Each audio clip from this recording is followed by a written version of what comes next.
What is going on, guys? Today we are going to be making a power brace, and I'll show you what that is right now.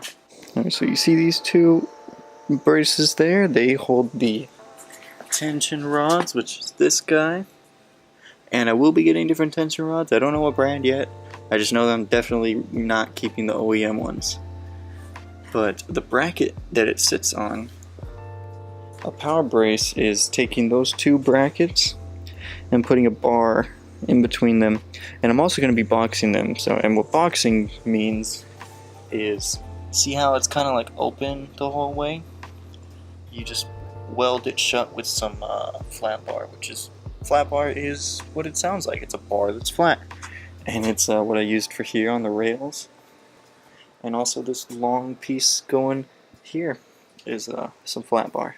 So this is the material we're going to be using. They're both 3 feet long. This is 1 inch by 1 inch square tubing, the same tubing that I used for the removable core support, which is why I went with it, because it would match. And this guy is some flat bar, and it's 3/16 inch thick, so it's kind of thick, and it's 3 inches wide. And I needed the 3 inches wide because that is how wide each one of those are. Okay, so first things first, we're going to just jack the car up so we can take this off. We'll take the bolt out for the tension rod, that's that guy there, and then there's 2 bolts, I believe, up there, and there's 1 bolt up here to the lower core support. So now we got her in the air. Before we take these off, I measured across. I measured from here to here, and I got around 18 inches, so I marked this guy at 18.5, just so we have some room to play with, so I don't end up cutting it too short and it's too far forward, and then I don't have enough material left to make the power brace. Yeah, so now we can start taking them off. Alright guys, so we ran into some trouble. I got the front 2 out, no problem, not too bad. However, the back one here, this guy, right there, that guy. If you notice, it's the nut that's welded to the frame rail, like this guy. Now you can see there's thread in there, kinda. First off, there wasn't even a bolt in here. That was the only thing holding it on, and I mean, look at it. I haven't loosened it or anything. It was just like that. And unfortunately, the other side is the same way, so that's awesome. So it wasn't even doing anything. My tension rods honestly didn't even need to be there. They weren't really doing much. Just these 2 bolts were holding it in, really. Anyways, I have to cut that. Like, that is my only option, is cutting that bolt. So here we go.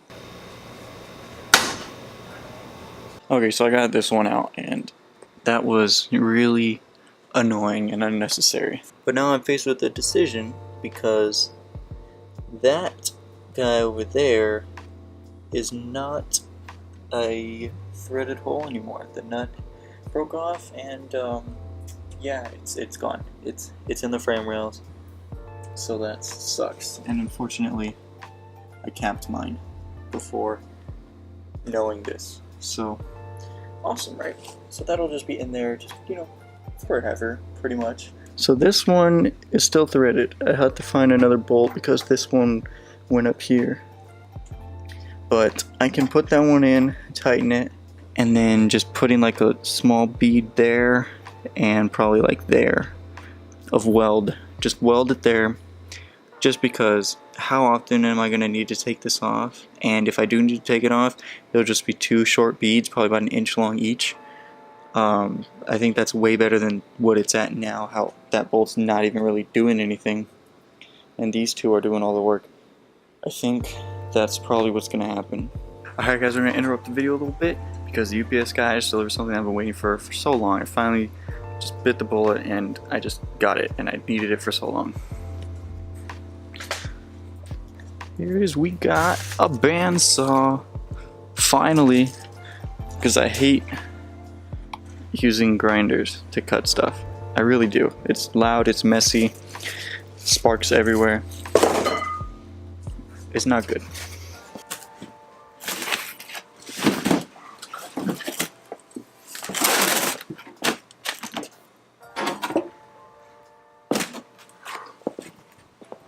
This is pretty sweet. I was actually waiting for this to show up so I can cut that.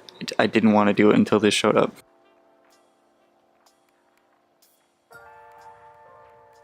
I love this bandsaw.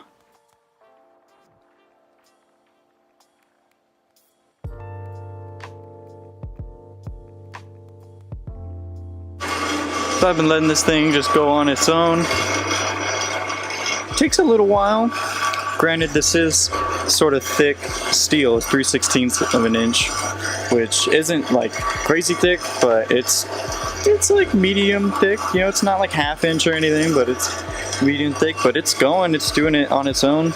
I had to do that whole thing because it's a button. They want you to do it every time, and I don't want to do that. So now, whenever I press the start button, then it turns on.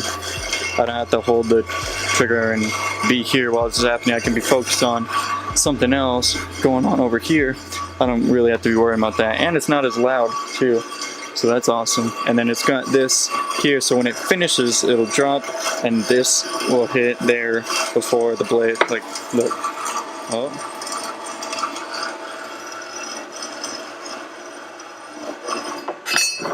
see, now you just turn it off. I like it. Got our two pieces now, both the same length. So these are for the tension rod brackets.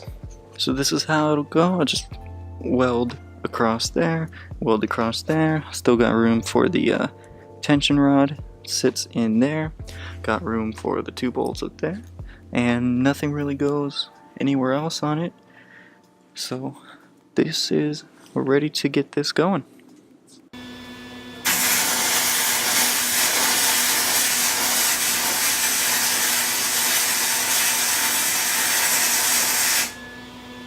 Alright guys, so now we've got the braces boxed. They are now boxed, both of them. So now we can take this piece and I'm going to cut 2 45s in it with the lovely bandsaw. And then we'll put it here, we'll put it in there, see where it fits, see if we like it. If we don't and we need to cut some more off, then we'll cut some more off. If we like it, then we'll just drop it in. And to keep in mind, the RB is a front sump. So we need it further than here. We don't want it to run into there. And here's where the motor mount is. So you can see it's like a hand away-ish. So we'll just come over to here just to give us like a rough estimate. If it's right here, oh, we're fine. We're good. So great thing about this bandsaw is that I can cut angles like that. The whole saw like turns, so that is awesome. Alright guys, we got the bar tacked in. So it looks good. I got it spaced how I want it. Pretty good. I used that hole as a guide, and I mean I got as close as I could, really. And it looks pretty straight. But now we can take the brace off the car. Just got to do the 4 bolts up here, take it off, take it back there to our vise, and weld her up. Alright, so we got it all welded up, and I just put a coat of bed liner on, and I just went through that can. It was almost empty, but now it is empty. So we've got a coat of bed liner. It's like a medium coat, not too heavy, not too light. And then we'll put 1 more coat on and then let that dry, flip it over, get 2 coats on the other side, and then call it good. Sorry guys, we got this done. She looks pretty good. They're all bed liner nice. Got some good looking welds, kinda. Not the prettiest, but you know, hey, oh well. I'm happy. We got it boxed underneath. So now we're ready to go put her in. So she's in, guys, and she looks pretty good. I'm actually really happy with how it looks. It's real nice. It's real nice. So, if you notice, there's no bed liner here, and there's no bed liner here. It's because I taped them off, so I can do the next part, which I'm gonna weld a bead there, just a little, like a little bit from like there to there, nothing big, and maybe up in the front too, because nothing is holding this on, and the nuts that were welded to the frame rails that the bolts are supposed to be in broke. So yeah, and honestly, like, how often am I going to be needing to take that off? And if I do, I can just real quick with the grinder, zoop, zoop. I actually might even just do a bead here, like a medium bead from like there to there, only so I can get the grinding wheel in. And if it's here, I'd have to take the cross member out because there's no way. So yeah, I think I'll do that. Alright, we got her nice and welded in. So now we're pretty much done, so we can start putting everything back together. Yeah, and just like that, she's back on the ground. We got the power brace in, got everything tightened up, ready to go. Got some nice little weld there. Some nice little weld down there. But yeah, so that'll be great, because that's actually doing something now. It's actually supporting the tension rods. Before, the back end wasn't doing anything, so sort of an upgrade.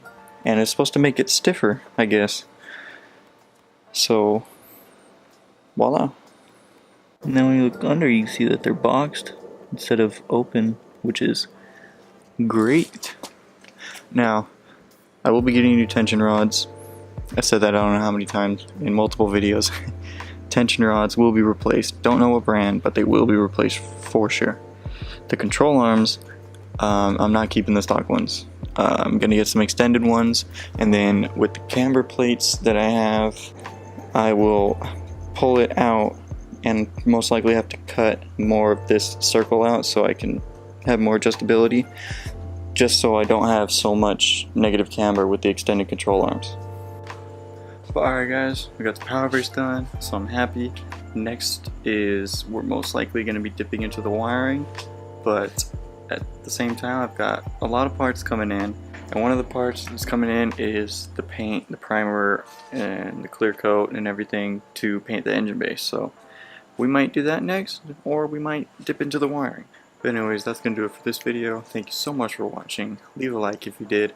Comment down below and hit that subscribe button, and I'll see you guys next time. Peace.